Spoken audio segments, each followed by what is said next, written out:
speaking mountain. Where we're going, we don't need roads. Mr. Shyamalan, good to see you again, sir. How are you?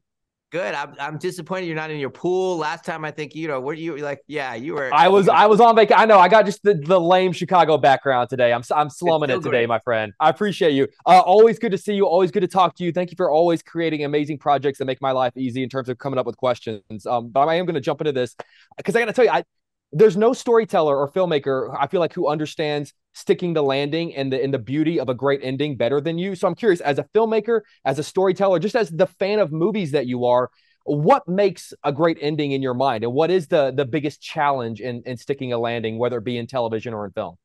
Yeah, I mean, that's a big question. You and I could spend a lot of time with me answering that, but I think the first thing that came to mind is the what you're left with at the end of the movie should tell you what you saw.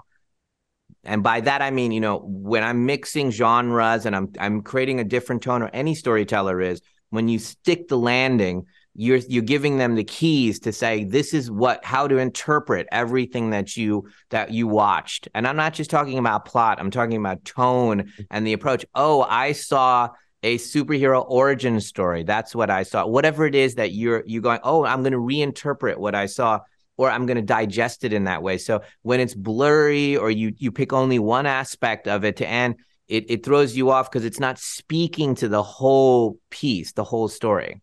100%. And there's so many of your endings that I think perfectly nail exactly what you're talking about. I'm curious about the importance of a location in terms of storytelling, whether it be the Turner House, the farm and signs, the community in the village. What's the most a setting or a location of a story has given you as a storyteller? And what's the most one maybe has challenged you as a storyteller? Wow. Well, look, the brownstone and servant was a conceit, and you don't want it to become an intellectual conceit, because the audience will feel your arrogance, and you're not actually listening to the story there, and they'll get, distance.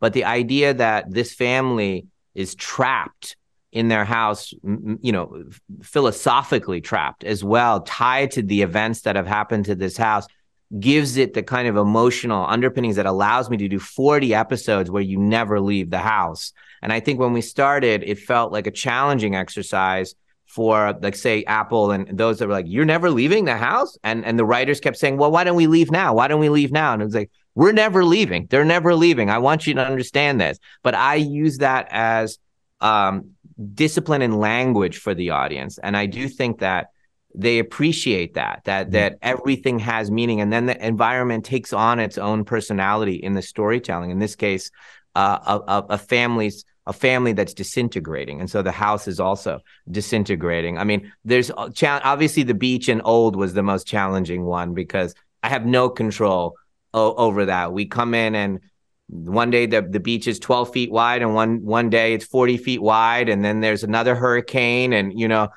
giving me anxiety just like thinking about the challenges. Incredible how difficult that was. Okay, it's raining. Okay, there's a thunderstorm. Everyone has to run.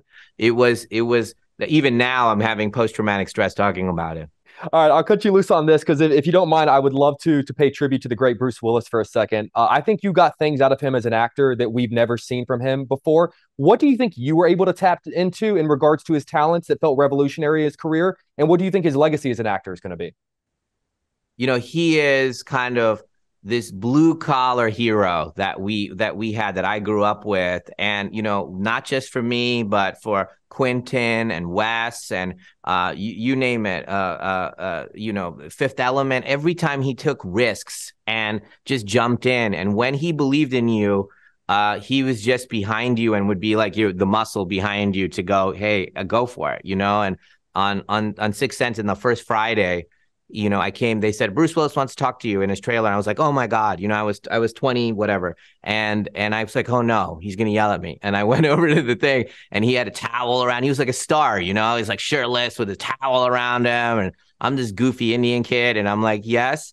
And he was like, I've only felt this one other time, what you made me feel. And he's like, with Pulp Fiction and Quentin. And I was like, oh, thanks, sir. And he closed the door. And then I would like skip down the sidewalk. He was that guy, he was tough to get on his good side. But once you did, he was like your big brother and just, fought for you in any circumstance. God, I love hearing that. Mr. Shyamalan, I love talking to you, sir. I have a framed photo of us in our home, and whenever anyone in my home, and whenever anyone comes over, they go, "Do you know M. Night Shyamalan?" I go, "Yes, I do. We're close personal friends." Love you, buddies. Thank you for always being so kind to me. Photoshop that in. You Photoshop that in, but that's fine. You know, 100%. And I fake signed the signs poster in my apartment as well. Whatever it takes to impress people. I love you. Thank you for always being so kind to me, sir. I really do appreciate you. Take care. Bye-bye. Good to see you, buddy.